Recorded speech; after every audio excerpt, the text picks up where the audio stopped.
उद्या होणाऱ्या जागतिक बौद्ध धम्म परिषदेसाठी केंद्रीय मंत्री रामदास आठवले नाशकात दाखल।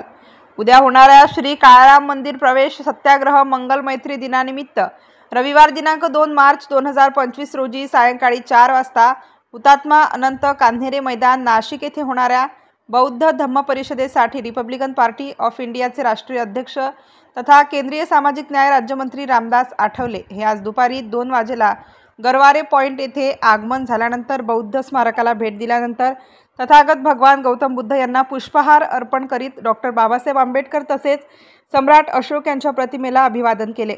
यावेळी पीएल ग्रुप संस्थापक अध्यक्ष भूषण लोंढे, माजी नगरसेविका दीक्षाताई दीपक लोंढे, जनरल माथाडी कामगार युनियन प्रदेश सरचिटणीस दानशूर दीपक नानाजी लोंढे, महानगर प्रमुख नारायण गायकवाड, महिला जिल्हा प्रमुख मनाली जाधव, समाधान जगताप, बाळासाहेब सोडशे रिपब्लिकन पक्षाचे तसेच पीएल ग्रुप यांच्यासह केडरचे पदाधिकारी उपस्थित होते। बौद्ध धम्म परिषदेसाठी रिपब्लिकन पार्टी ऑफ इंडियाचे राष्ट्रीय अध्यक्ष तथा केंद्रीय सामाजिक न्याय राज्यमंत्री रामदास आठवले यांनी उपस्थित राहण्याचे आवाहन केले। या ठिकाणी सर्व बौद्ध यांच्या वतीने या ठिकाणी बौद्ध धम्म परिषदेचे आयोजन केलेलं आहे।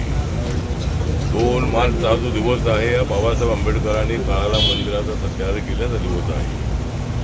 प्रत्येक वर्षी या ठिकाणी असंख्य लोक या ठिकाणी येतात हजारोच्या संख्येने आणि काळाराम मंदिराचं या ठिकाणी दर्शन घेतात।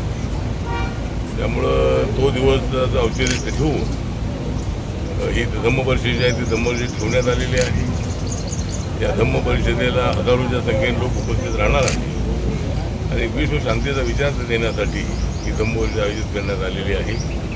सर्व माझ्या नाशिकरांना माझं नम्र निवेदन आहे, उद्याच्या धम्म परिषदेला जी गोलकुंड मैदानात होणारी धम्म परिषद आहे त्याला मोठ्या संख्येने उपस्थित राहावं अशा पद्धतीचं मी नम्र निवेदन करतो, आवाहन करतो आणि ही धम्म परिषद यशस्वी करण्यासाठी आपण सर्वांनी प्रयत्न करायचा आहे।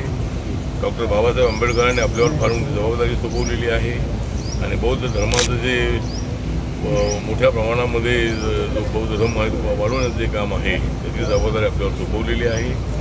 ती जबाबदारी आपण पार पाडूया। त्यासाठी उद्याची धम्म परिषद जी आहे त्याला आपण मोठ्या संख्येने उपस्थित राहा। स्टार न्यूज साठी सिद्धार्थ लोखंडे, नाशिक।